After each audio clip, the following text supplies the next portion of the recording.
Welcome to the Zachrilege Cast podcast, YouTube video interview program that features me talking to some of the best and brightest in the atheist slash secular slash awesome community.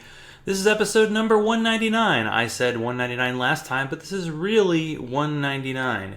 This isn't a time loop in which I keep going back to episode 199 of my show to get it right and make sure that the Titans win the Super Bowl. I deal only in real stuff. The interview was recorded on August 15th, 2019, and I didn't want to edit audio at my parents' house, so that's why the delay. I'm sorry to Chris for two reasons. One, I picked the wrong hot chicken place to go to, so we didn't meet up in Nashville. Actually, I picked the right one, and he picked the wrong one based on our experiences. In any case, beer's on me next time, which isn't different than the other times, but you get it. If Podunk continues, listen in, and if that show ends, he really should do a show reviewing all of the awful stuff he watches on Netflix. Sometimes when you invite the two co-hosts of a show on, the co-hosts of Secular Soup, there's a chance one doesn't make it. So I get Amy with a Y and not Amy with an I to do a Skepticon recap. I miss the halcyon days of atheist conferences and everyone liking each other, and this sounds like a good example. Let's hear about how she got Eli Bosnick to talk about toaster porn, how they found out that their co-hosts were not catfishing, something Mandisa Thomas, a dress, and the Skeptiprom, or Skeptabooze, your choice. Let's start the conversation, and my intro gets a little cut off, but, you know, new streaming service, that's the cost of doing business, I suppose. So again, let's start the conversation. Leave my gong alone. The reverb is the best part. To the Zachrilege Cast! Only one Amy so far. We might have two. Can't tell the difference between them anyway, because, you know, women in podcasting, whatever. Does it even happen? So we're going to get started. So the thing is, usually with the show, I try to do out of context quotes, and sometimes it's hard to do. And when you do approximately 45 seconds of that episode with you and Eli Bosnick, yeah, I had so many good ones. So much. So I may, I'll just start here. We had no topics. We had no ideas. You can take Jew gold anywhere in the world. Was that mine? This is not out of context. This is totally accurate right here. Why are men so bad at podcasting? Yeah. I wrote that question down. I have it on a piece of paper. It was the only interview I ever prepared for. I actually had badly written, penciled in notes. So, yeah. We don't like to talk shit on this podcast. There you go. And if I were a Nazi, here's what I would say. Fair. Yeah, I feel like it was probably me with the Jew gold thing, because I say that way too much because I always think it's funny. And one of these times it's just not going to be funny because the wrong person's going to hear it. I love to do it with Michael Schaefer because he actually is Jewish, and I guess Eli is too, but I'm a horrible, horrible person. I don't hate Jews, just for the record. I want people to know this. Now you've got another out of context quote. I don't hate Jews. It's a beautiful thing. We'll get to who do you hate, but we're going to work up to that. Now, sadly, other Amy isn't here, so we only can get one side of the story. Actually, this might work out better in your favor. True. Yeah, so, other Amy, we're on the working theory that she might have died. I hope not, because my podcast would be really bad if I didn't have two Amy's on it. But my other assumption is that she may have just gotten the times mixed up. And so she may or may not pop in at some point during this show. I don't know. Well, this is why women shouldn't podcast, because is it? We're bad at it. Yeah. There's only one reason. Yep. That's the only one. So what I like to do on this show is to interview people who are much more accomplished than me. And if they're not more accomplished than me, at least they have done things I haven't done. So I can live vicariously through you. And then I can mention how awesome ReasonCon used to be. And then Jeannie and Deborah have to drag in the chat room. So you were at Skepticon last weekend, and I believe it was the first magical, actual in-person meeting between you and Amy. Who have done how many podcast episodes? Almost 80. I mean, more than that if you include our bonus episodes, but I think our official count is at episode 79. And we've done other people's shows like yours. with each other. We've talked on the phone, but this whole time I've been assuming she was a catfish. And so getting to meet her was like, it's been 2 years and I get to actually meet my catfish. And it turned out she looked just like the person I had been talking to online this whole time. And we recorded our initial meeting and put it on. I don't know if I put it in we have the secret soup talk group, which is, we have a regular Facebook page, and then we have the secret soup talk, which is just a private group fans can get into and talk. And I think I either live streamed it to that or I recorded it and forgot to put it anywhere, but it's somewhere out there. People will get to see it if they want to. I just recorded us meeting for the first time. It was magical. Sparks were flying. I think there may have been confetti coming down out of the air from nowhere. And yeah, it was amazing. I recognized her right away. We hugged. It was awesome. She likes to joke about how, she doesn't joke. She says that in person, she's much more quiet and reserved and just not the same person she is on the show. But I don't believe that. Her jokes are a lot snarkier and quieter in real life. Like she comes up with the zingers and kind of says them under her breath, but they're even funnier that way. So yeah, no, she's the same person in the real world as she is online, mostly. And because it's on brand, I have to show now. Usually I drink Dragon's Milk. This time I'm drinking the Reserve Maple Oak.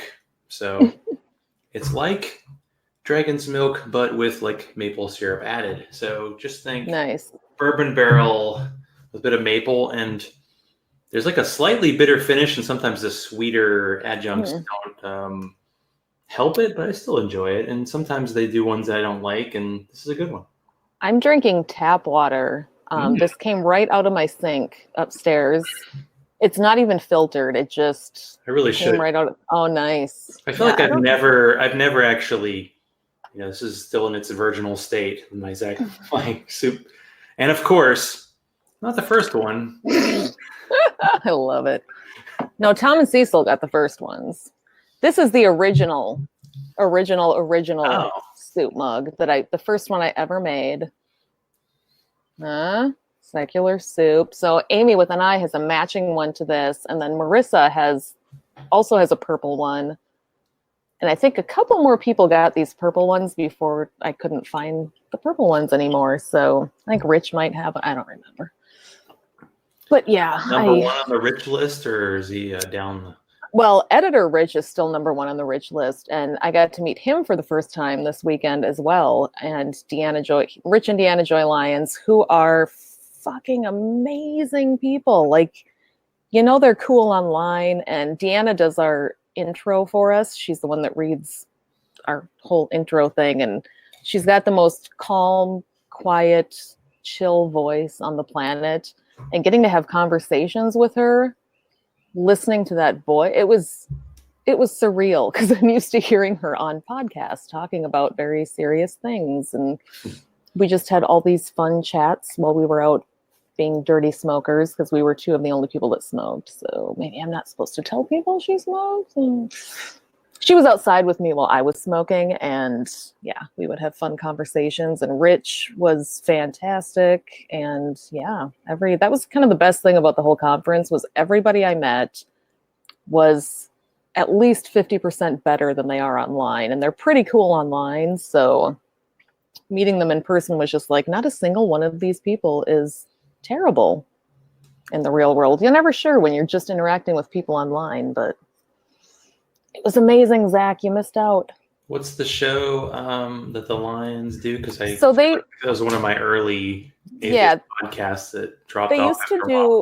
They used to do Living After Faith, and I think they are officially going to archive the show. Like they may be just kind of done with it.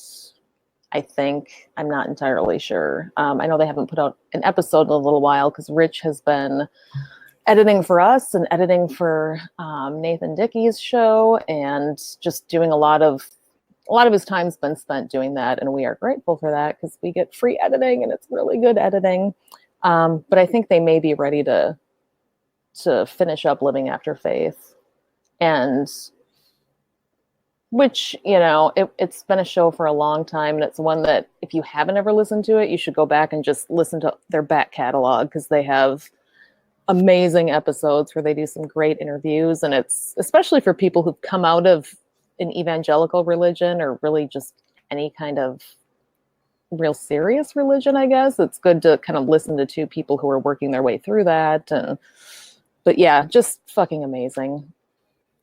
We recorded an absolute clusterfuck of an episode while we were there. Like, we had talked to Rich about, we should do an episode while we're while we're there, just, because we're meeting for the first time. And so at some point we were all sitting around a table, Rich and Deanna and me and Amy and a couple other people just chatting. And I'm like, so when do we want to record this? And he's like, I don't know why we're not recording just this coffee conversation we're having. So we went up to his room and had about 15 people in a circle. And he had brought some little doodad microphone thing that he was going to record with. And then we all had to record separately on our phones and then send him the audio. So I'm sure he's working on it right now. And I don't think I can say I'm sorry enough times to him, because, oh my God, getting like 15 people into a room and trying to do a podcast, not good. Way too many. Plus, when some of them have been drinking already. Oh, God. It was, yeah, I felt like I was running a kindergarten classroom and doing a really bad job at it. So I think we got a few good things out of it, but yeah. I'm pretty sure the drunkest I've ever been on a podcast is when Professor Steven at I think the first Reason Con, he had there was a room where he was just interviewing people. And I think out of the 10 people, I was tied for first for drunkest.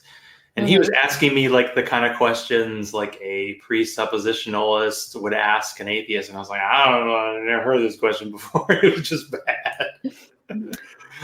Yeah, I don't know, but I just love you, man. And then there was all this we're going to record. And one thing when you go to an atheist conference, half the people have recording devices and half the people probably have a drinking problem. But that's okay too. It's all good. Only half, yeah. Yeah. We got to watch Callie Wright recorded an episode of her show Saturday morning. I think it's Ashton P. Woods was there. He's running for mayor of Houston, and he's an open atheist, and he had given a couple different talks there. And so we got to go and just kind of sit in and watch her record that episode with him. And he was amazing. We all just sat and even Callie was at a loss for words interviewing him, because he's just so passionate about what he's talking about. And after that happened, Amy's like, go ask him if he can be on our show. Go ask him. I'm like, I don't want to, you go ask him. I don't want to. So finally, I kind of sheepishly went up. I'm like, we have a show if you'd ever want to be on it. And he, of course, was gracious and said yes and gave me his phone number and is amazing. And hopefully we'll get him onto the show. But I feel like, and I told him this, you may not want to be associated with our show. I'm not so sure we're great for political candidates to associate with. So, but Ashton P. Woods, go check him out and give money to his campaign, because he's amazing and he's running for mayor in Houston. But yeah, we got to watch Callie. Atheist, you're automatically. Yeah. You don't need to be on your show. It's smeared. It's already there. Yeah. He participated in one of the panel conversations about what to do if you're an ally of a community and people in that disenfranchised community disagree about what's oppressive and what's not. Which was a really interesting conversation, because, as someone who tries to be an ally, it does come up sometimes. What if you have different people in those marginalized communities? One of them's telling you this is okay, and one's telling you it's not. And how do you navigate that? And I think that's the cool thing about Skepticon is their workshops and talks were all really interesting stuff that I hadn't heard discussed before, or just new things that it wasn't the typical, what's it like to be an atheist? Or, I don't know. It was a lot of good talks, most of which I didn't go to because I was too busy watching Amy with and I get drunk and ordering pizza and hanging out with Maddie and Hertzie. And I kind of felt like they should just skip all the workshops and just make it a big social convention, because that's what everybody wants to do there, is just hang out. Basically. Yeah, I was going to ask the question, for my conference experience, I feel like there are like two kinds of conference goers. The ones who are like, I'm going to see all the speakers, and that's why I'm here. And then the other people are like, I'm just here to hang out with people, and I may not see an entire thing. I'm guessing you did a little bit of both in your. Yeah, I mostly hit the latter portion of it, and mainly because since Amy and I and Rich and Deanna and I were all meeting for the first time, and we only had one weekend, we wanted to like cram all this time into one weekend. And I tried to go to, oh God, maybe 2 of the talks, but I mean the rest, and they have a big event called Skeptiprom at Skepticon. So it's basically a prom for grown-ups. So I wore this epic Princess Elsa dress from the movie Frozen, for those of you who don't have kids or don't pay attention to Disney films.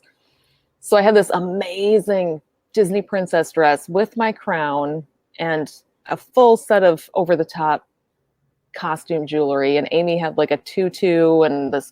It was just, I thought it's nice to live in a world where a 42-year-old can dress up like Elsa and everybody just finds it fantastic instead of ridiculous. So I managed to stay up past 12 for the first time in years. I, along with Mandisa Thomas and Callie Wright, was one of the last 3 people at the Skeptiprom, so that's huge for me. I'm bragging about that everywhere. But yeah, I had exactly 1 drink at Skeptiprom, and that's all I needed to pretty much be drunk. We met so many people who we've talked to online or who are fans of our shows that, yeah, they just, like I was saying earlier, they all turned out to be so amazing. I just realized that I still have my space heater on, and it's probably making way too much noise. So maybe I should. I'm not a sound purist like Oh God. Noah from Skating Atheist, who's like, I don't leave my air conditioning on. My air conditioning's on right now. And Yeah, I'm Rich. Sure my cat will be scratching at the door at some point. I'm like, oh, I didn't put any sound dampening. I'm like, Oh, okay. hey, did you say cat? Come here. Yo, you're Yeah, someone said cat. Look, come on. Oh boy. Oh, that's a big cat. Yeah, I missed my cats while I was gone, but kids are just cats. Here's a sad thing, and I told Amy this. I would FaceTime my kids every night to say goodnight, but on Saturday night, they put my brand new cat on camera, and I thought, oh God, I miss her more than anybody in the house. I'm such a bad mom, but I want to get back to my kitty. She's so beautiful. Speaking of which, I did a great... I had printed out some pictures of my cats before Skepticon and brought them all the way to St. Louis with me so that when Amy wasn't looking, I could slip the pictures under her hotel room door so that she could just come back to her hotel room and find printed out pictures of my cats. So she was pretty excited about that. That's the way to go. I told her she can keep them. We also finally got to meet John Willis from Wayward Willis, whose shirt I just want to point out. In case you're out there, Willis, I'm wearing your shirt. I have not drawn dicks on it yet, but that is my plan. At some point, I'm going to get some fabric markers out and just draw dicks all over these sheep, which I told him, so it's fair. He knew going into it that was going to happen. Yeah, we got to have dinner with him, which, you know, the party line is that he's a horrible person and we're feuding with him and his podcast is garbage, but in reality, he was a delightful person, and so was his girlfriend, and he had these 2 amazing dogs, and even that was just like, oh my God, I get to meet the coolest people. I brought him this box of random thrift shop stuff because he had donated to one of our Get Us to St. Louis campaigns, and the prize was that you got something random from my thrift shop, so I made him an entire box of garbage, basically, to bring to him.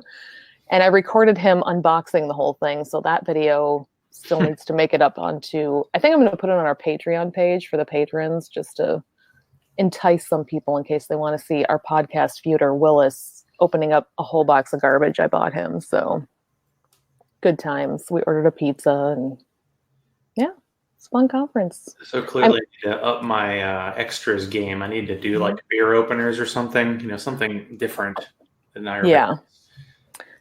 Yeah. 5 shirts that I made for the show and they're all gone. I was just impressed that he actually had merch at the ready just to give people. Like he had a box of shirts. I have 2 shirts and I ordered them specifically for me. Amy has 1 shirt and that's all the more I'm willing to spend money on. So there are 3 Secular Soup shirts in existence. But I thought I'd try wearing this one and see if I break out into a rash by the time this show is over, because Willis is known for spreading diseases to people. So I thought maybe through his clothing. Part of the brand? That's not a good brand. It's very on brand for him. There was something else I was telling you, Amy started drinking. I did live stream Amy and Hertzie being drunk onto our Secret Soup Talk page. It was really funny. And then I felt bad the next day and took it down. So if you were in our Secret Soup Talk group, you may have gotten to see that video. It was fucking hilarious. But yeah, then I felt bad and Amy wanted it taken down. And I'm like, yeah, I don't disagree. So I just unceremoniously deleted it. But Hertzie was drinking. The two of them were having a drinking contest. Hertzie from Atheist Talk, if people watching don't know that. You should know. You should know, yes. But the two of them were having a drinking contest, and then Hertzie was trying to order a pizza because none of us wanted to talk on the phone, but she's like, I'll do it. So she's talking, and I'm recording it, and all of a sudden she's like, yeah, my cell phone number is 2. And I'm like, shit, I got to stop recording this. So I started over, and then she gets to, yeah, my credit card number is 5. I'm like, God damn it, Hertzie. I have to keep restarting this so people don't get your credit card number. But then she was telling the pizza guy, can you call us when you get here? Is it okay if someone else answers my phone, like when you call? Because I'm really drunk. So if somebody else answers the phone and it's not me, is that going to be okay? And we had to assure her that the pizza person would not care if somebody else answered her cell phone. They wouldn't, in fact, know if it was her. And yeah, good times. She sobered up by the time we finished eating pizza. So, but yeah, good time. Oh, Marissa Alexa McCool got married at Skepticon on Sunday, right before we left. Heard that. So she got married to Devin, who we'd met Marissa before, but we hadn't met Devin or Aiden. Or Murph, I think, is kind of the newest person in their family.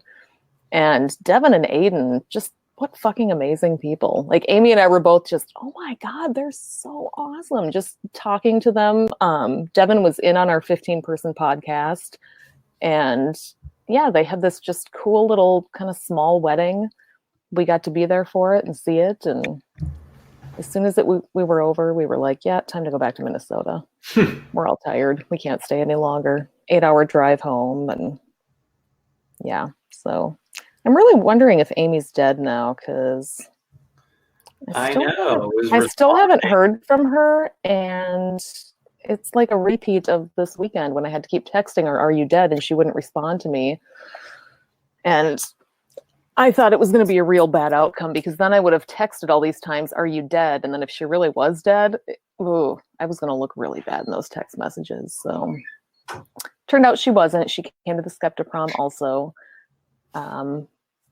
Yeah, we took a bunch of fun pictures at Skeptiprom. I got to walk around looking like a princess. I feel like there's so much more to tell, and now I can't think of any of it. Do you have more questions? It's cool. You're the interviewer.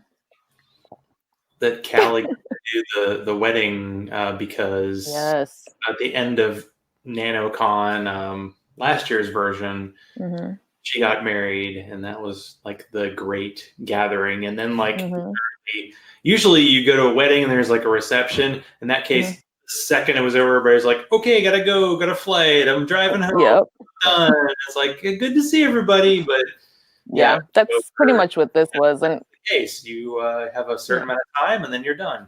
Callie officiated and did a beautiful job, and Devin and Marissa did their own vows, which were amazing. I'm not a crier, but even I was tearing up a little bit because it was just so sweet. And yeah, they did kind of a little partial receiving line. Those of us that were kind of standing there all got hugs and, congratulations. And then everyone was going back home now. It's just, we all wanted to stay and watch. Jeremiah had a talk. He was giving it, I think, 2 or 3. And Ari and Jeremiah, who I also got to meet, who were amazing. And I wanted to stay and see his talk, but it was just like, oh God, we just need to go home. We're not even going to get home till 12:30 as it is. So yeah, I saw Ari and Jeremiah in the elevator and it blew my mind. I was just going upstairs and I turned around and saw a dog. And I'm like, dog? Ari has a dog, and I looked up and it was Ari and then Jeremiah, and I'm like, oh my God, it's Ari. I had to say Amy with a Y because I'm sure they had no idea who I was. Hello, then they had, Kara. Hello, come on. yeah, they were so cool. We talked to them for a long time at the Skeptiprom. They were super fun. At one point, I went and decided I was going to get a drink because I never drink. So I'm like, screw it, I'll have one drink. And I went and asked the bartender, like, what's the girliest drink that you make? Because I don't drink and I don't want to taste the alcohol. And he's like, oh, I'll give you this. It's got this and this and this, these different kinds of juices. And I'm like, great, that sounds good. So I took it and I was drinking it. It tasted really good. And Aiden came up to me and said, what is that? It looks really good. And I'm like, I don't remember what it's called, but it's got a lot of different juices in it. And I think I had half the drink down. I'm like, yeah, you can't even taste the alcohol. It's so good. I said, I'll go back to the bar with you and ask the guy what it was. But there was no fucking alcohol in that drink. I wasn't clear enough when I said, what's the girliest? So I'm like, is there any No. I'm like, oh, could you put some alcohol in it? Yeah, I can do that. Yes. Like, let me give you a few more dollars. Just dump some vodka in there. It's fine. I did hear back from Amy. Yeah, I saw it. Like, I'm gonna be a while. I'm like, oh yeah. What do you mean? How long is a while? Yeah, I'm just gonna text her back quick and just put we may. She's for you. This is how podcasting works, people who are watching live. We're having a business meeting right now. This is kind of what we do. We may be see, now I can't podcast and think at the same time. Oh, we may be done by then. Probably. It was a live scheduled. I could just call her, but I'm not going to do that. Oh, yeah. Not a big... Did you order a pizza? Could you get me a pizza? I'm really hungry. Oh, my gosh. Here's a treat. Come here. Hold on 1 second. Come here. Come here. Oh, boy. Anybody who listens to my show knows this face. Oh, wow. This is Lady Shoo Shoo. 2 kitties. Oh, come on. This is the one I really, really missed this weekend. We monetize these cats. This is my new cat. My 15-year-old son actually just started an Instagram page just for my cats, and he's lurking around the corner. So if you want to follow my cats on Instagram, I think the name is Chappy Shoo Shoo, all run together. So ChappyChouchou, Chappy Shoo Shoo. I'm sure I could put that in a show note somewhere. I don't know. But it's literally just my 15-year-old taking pictures of my cats. Yeah, Chappy was already on the screen. He can go away. There was a huge demand. I've seen you, cat. You're done. But people want to see my gorgeous cats. And so I had to make an Instagram just for them. People never get sick of hearing about my cats, ever. I talk about them constantly and people love it. Except they don't. One of the things... Yeah. Go ahead. I was saying, like, one of the reasons why, like, oh, I'm still on Facebook is because it keeps posting pictures from 4 years ago because we got our cats 4 years ago. Mm-hmm. And all these, like, kitten pictures. I'm like, I have to share it. It's like, yes, because they were so tiny and now they're Everybody needs to see these cute. I like sharing pictures of my cats more than pictures of my kids, frankly, because my cats just do cuter things, you know? My kids are cute, but they're cute to me. Like, that's the thing about kids. You always think your own kids are adorable, and then other people's kids are kind of like, yeah. But cats, everybody loves a cat. Yeah, one of the things I gave John Willis was a framed photo of my cats in a nice little silver frame that I told him he had to keep for the rest of his life, and I snuck it onto his mantle before I left his house. So that picture better fucking be there, John. I'll be really, really mad. He had some really cool, apparently he's a Star Wars nerd, so he had like lightsabers up on his mantle. Just Amy and I were going to have a lightsaber fight before we left, and then we totally forgot about it, so that was a lost opportunity. But yeah, he's now got a picture of both my cats that he better keep forever. If you're at a conference, atheists are involved, over under on like, Spock ears or like lightsabers. Not to mix Star Wars and Star Trek. Some people get upset about that sort of thing. Everybody there was a Star Wars and Star Trek nerd.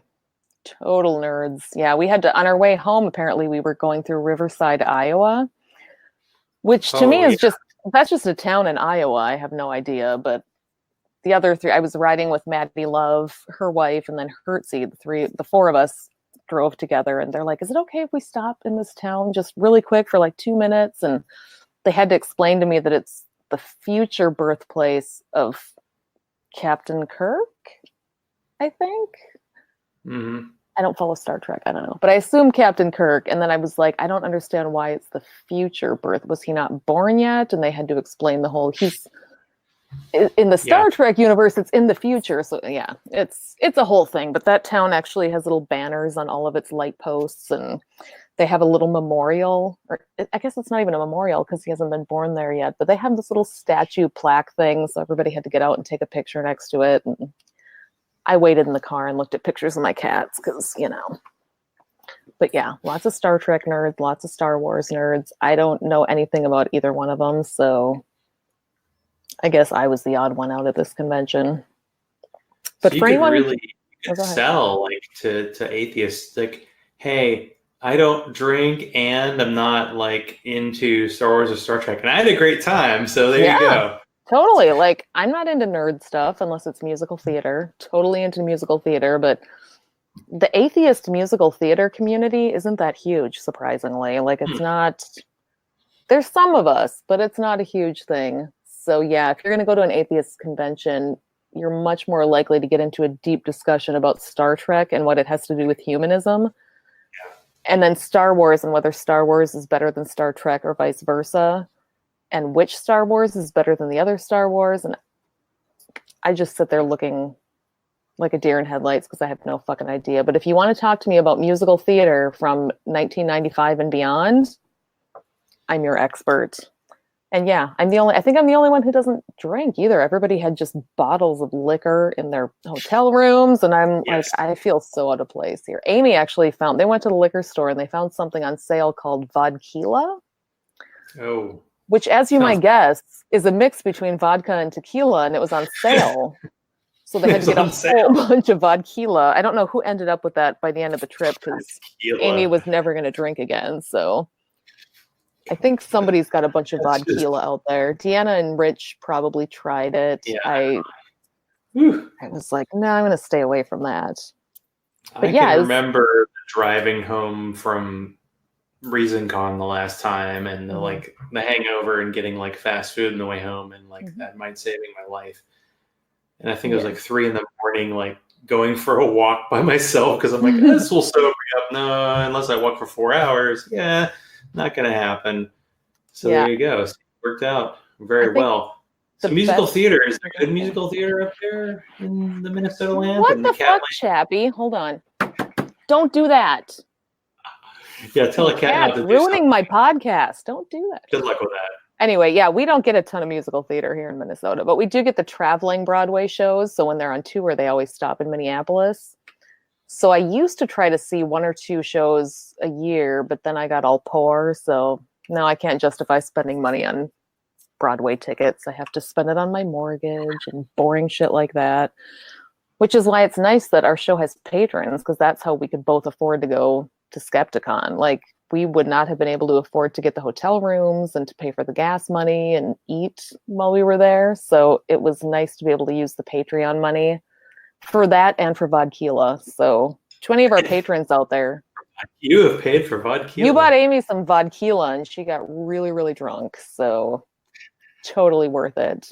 But yeah, we definitely want to go back next year. Yeah, slurp even this. Even if it's vodka. So and the people who are listening, you're not going to get this amazing audio. So the whole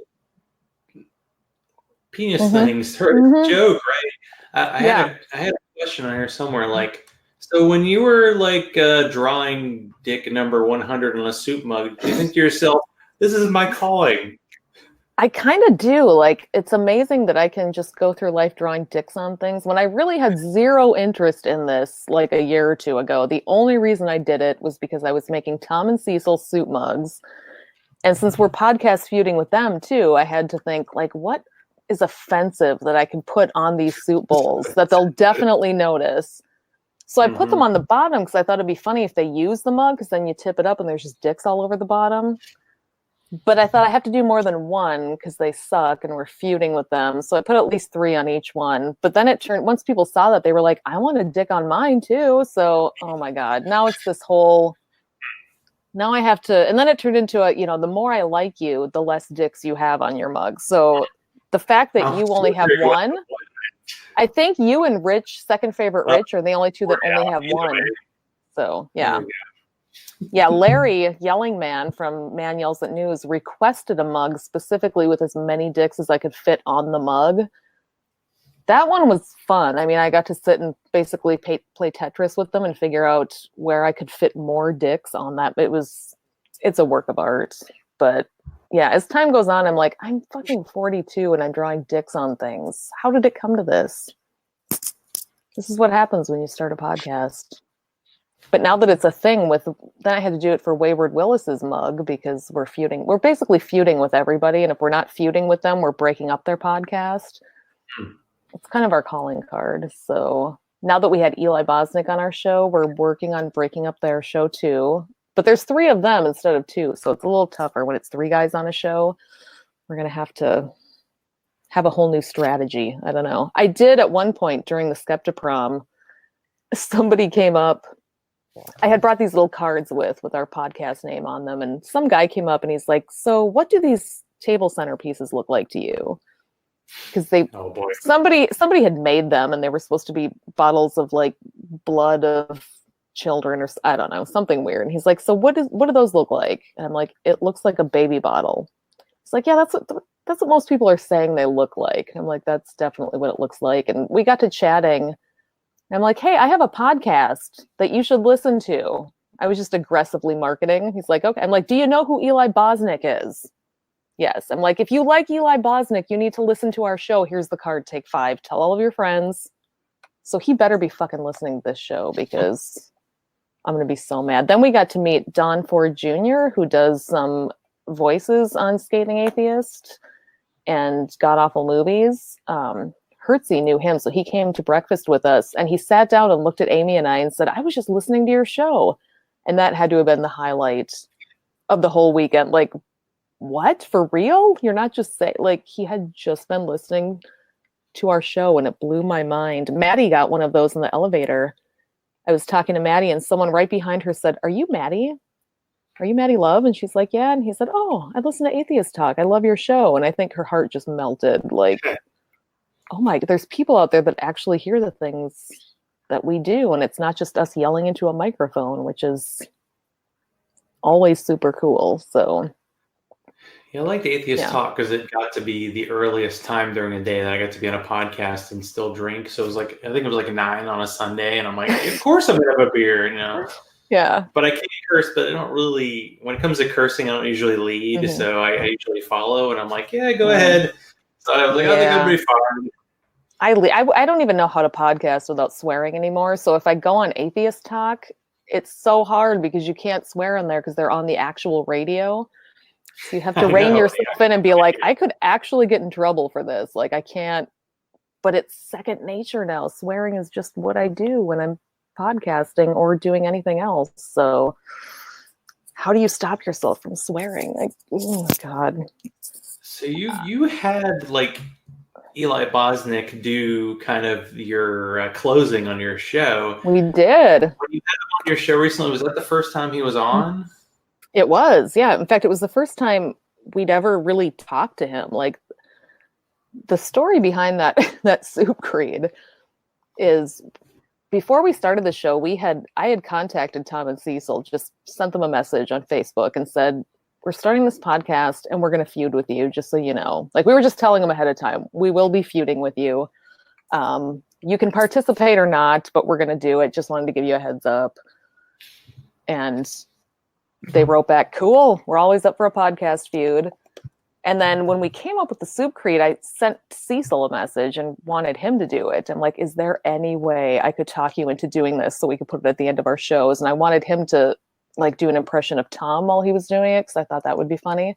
But he's the one that like, actually, I think it'd be funnier if Eli did it. And if you changed, he came up with the Slurpee than this line.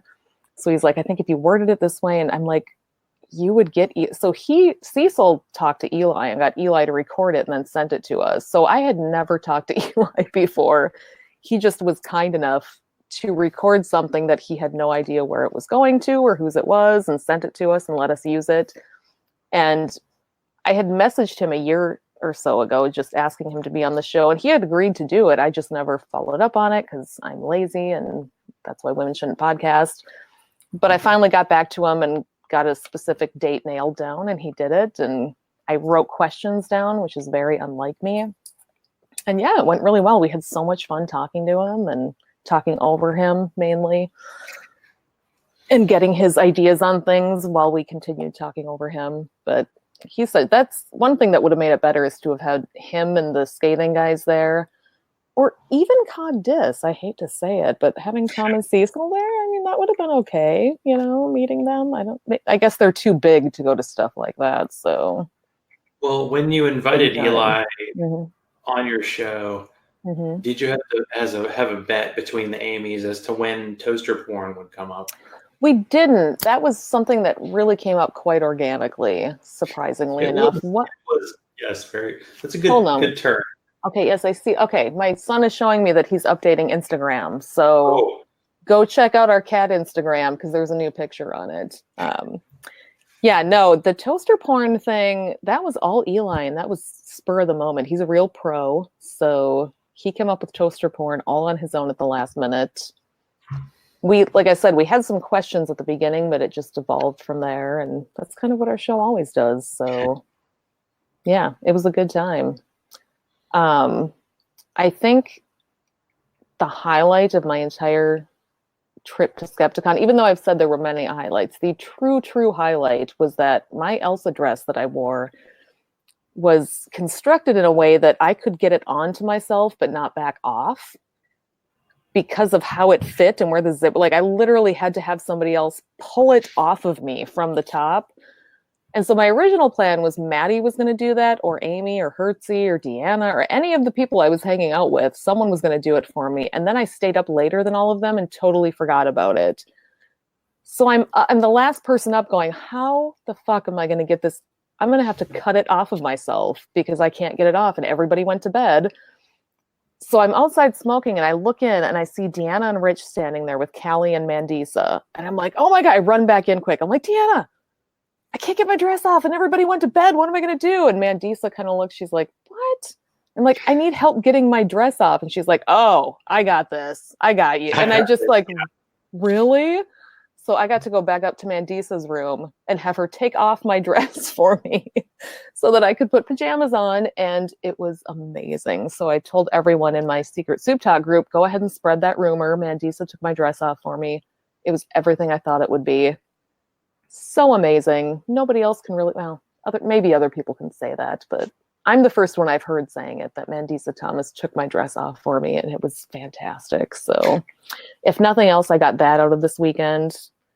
I got to see her and Callie getting drunk. That was fun. Just seeing all these really professional people get really drunk is a good time, because usually Callie is very serious and professional and just cool. And yeah, drunk Callie was also amazing. So was drunk Mandisa, and drunk Amy, and drunk Maddie, and drunk Hertzie, and drunk everybody but me.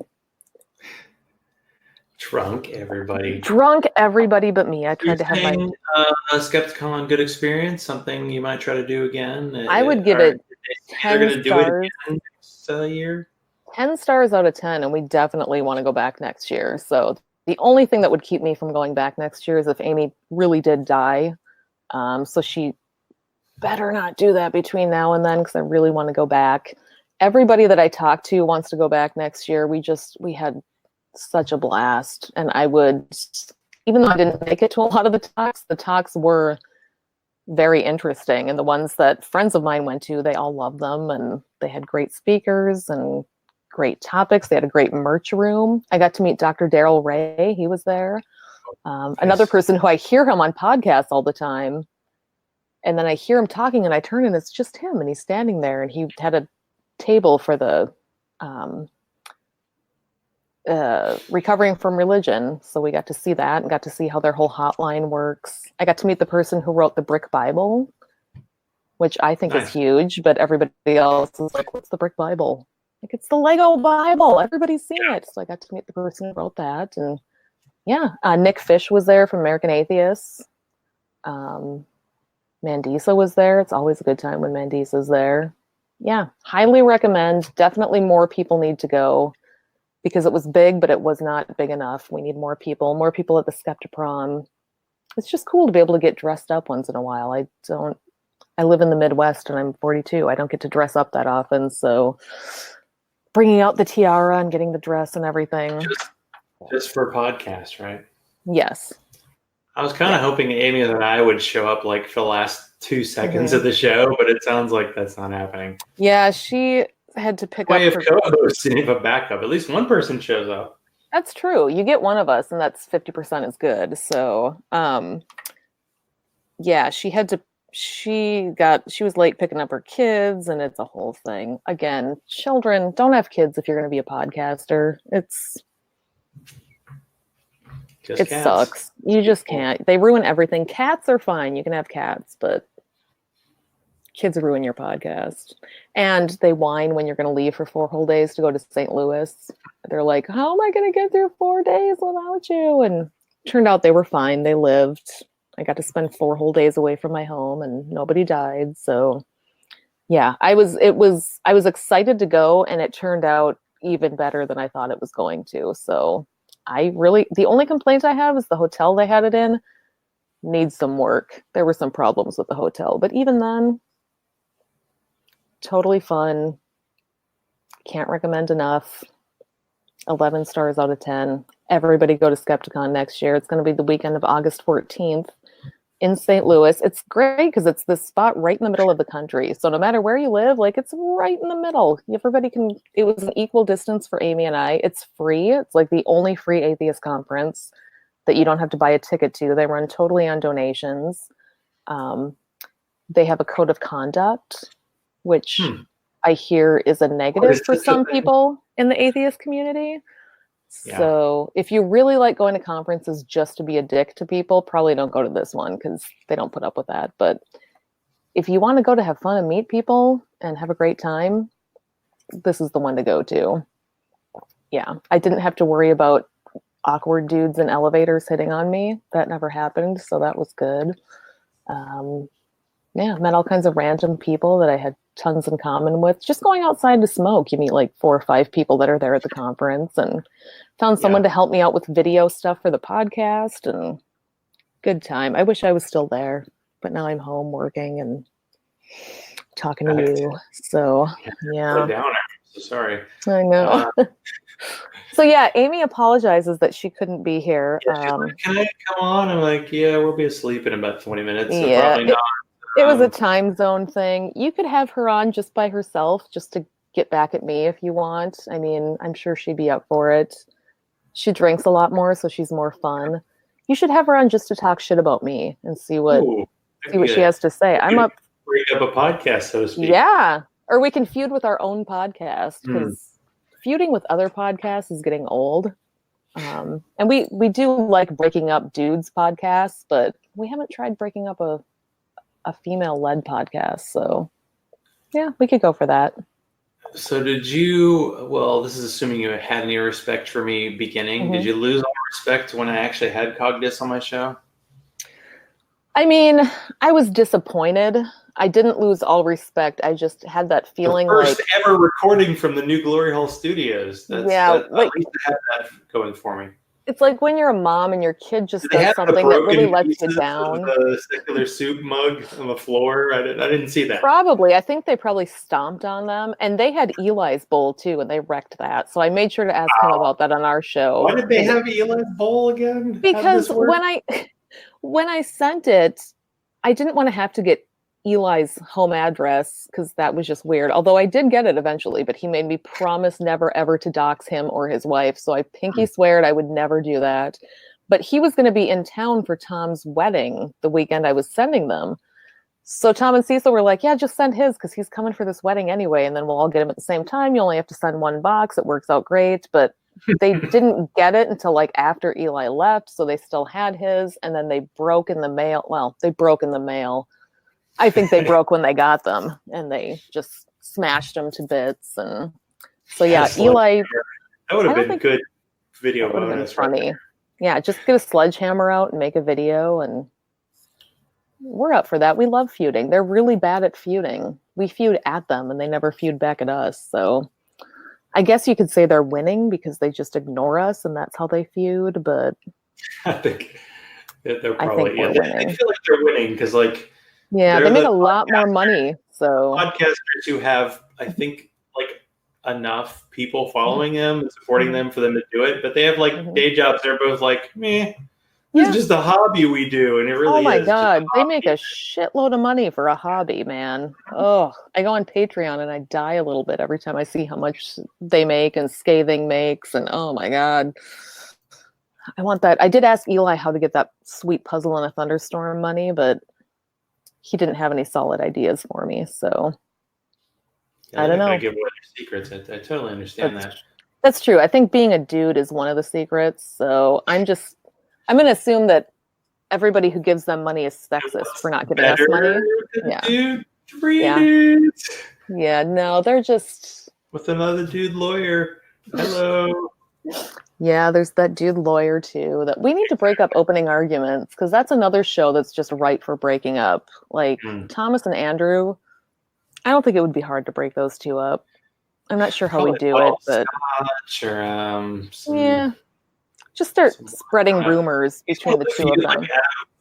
200-ish episodes. I think 2 people had wine, and Andrew was drinking some wine during our episode, which was kind of nice. I think if we just sent Thomas a message that was like, Andrew said the worst thing about you, and then we sent one to Andrew that said the same thing about Thomas. Amy and I were both teenage girls once, so I think we could do that. You'll never believe what he said. He said you're the worst podcaster. Second industry for you. Oh, yeah. Amy's home. Good time for the call tonight, huh? Yeah. So where do people find the show, especially when you rebroadcast this to your Secular Soup people? Let them know where to find you. When we steal your content, so we don't have to create our own because we're frankly tired and lazy. You can find us at Secular Soup on all of the podcast platforms. Just go into your iTunes or your Google, whatever Google uses, or Stitcher, whatever. We're on all of them. Look for Secular Soup. Our website is delightfulbitchcraft.com, and you will find all the stuff about the podcast there, but also our Etsy shop where we make really, really inappropriate crafts. I need to add some things to it because it's been stagnant for a while, and I need to put some new shit on there. But if you want really inappropriate crafts, delightfulbitchcraft.com. That's our Etsy shop is Delightful Bitchcraft, and our website. But podcast Secular Soup, look us up. We've been on Zach's show, I don't know, 2 or 3 times now, something like that. Your third time, Amy, if she can figure out time zones. Yeah. I really think you should. We're not good at time zones. Math comes into it, and we're ladies and we don't do math. So what are you gonna do? We just wing it. But yeah, find us on the Facebooks. I'm on the Twitter now. I can feud with other podcasts better through Twitter. So yeah, I like to feud with Wayward Willis podcast, but he's going to owe me for the rest of his life for wearing this stupid shirt. So it's probably the only time I'm ever going to wear it Willis until I draw dicks on it. Exactly. Don't listen to Cognitive Dissonance no matter what you do. You're only going to get bad ideas, and you just don't want to go there. So listen to us. We have very informed opinions. We talk about very serious topics. I liked Eli's quote that this was the first episode of any show he'd done entirely in sarcasm, which was fun. I think we should aim to just do our whole show in sarcasm every single time. I'm up for it. So yeah, Secular Soup, check us out. As long as you know what you are, I think that's a good call. And so thank you, Amy, for being on. Another Amy, well, you missed out. See you when we talked see so much about you for the entire show. Oh my gosh. Amy with an I. Who does that? I don't even know. Some chick. All right. Well, thank you so much. Thanks for letting us come back on and steal your content. Definitely. Oh, gotta hit the button twice. Who knows if it's extra? I'm never going to church again. Homer, are you actually giving up your faith? No. Well, yeah. Live read. I feel like I tend to be negative in this section, so let me congratulate and maybe point my fist and yell at clouds that 2 podcasts I used to listen to regularly left me and recently came back with a vengeance. You know, like I did not do. Thomas Smith has been podcasting a podcasting machine for around a decade, took a month off Serious Inquiries only and started up again with a flurry of episodes the past couple of weeks. His show would be what my show would be like if I talked for 45 minutes and I could actually do it well. Benjamin Dixon is another podcaster, fellow Atlantan, who has not been posting his well-named Benjamin Dixon show for a while. And it's back with recent episodes talking about Jay-Z's deal with the NFL, Bernie versus the mainstream media, popular talking point among lefty podcasters this week, and a measured second take on some of the potential downside of reparations. And it's not what you think. So if you want to support this show, be like Freethinker215, who has an amazing pot-themed $4.20 Patreon donation at the moment. Be like him. New Patreon Alan Marks, who seems swell as he supports many other secular podcasts. Deborah and Jeannie, the chat room is back. Chris, you can have princes every day, so fuck you very much. You, man, and if you want to join those ranks, support the show on patreon.com/Zachrilege. Follow me on Twitter. Pretty unhinged on that one, so enjoy that. Like my Zachrilege Cast page on Facebook, and send all hate mail to zachrilege.cast@gmail.com. Thanks to Amy with a Y for being on tonight, and hopefully your health is improving. Probably wasn't because you were on my show. Other Amy, you're dead to me. Okay, you're still alive, but learn how to tell time. You might accidentally become president or something. Until next time, let's continue the conversation.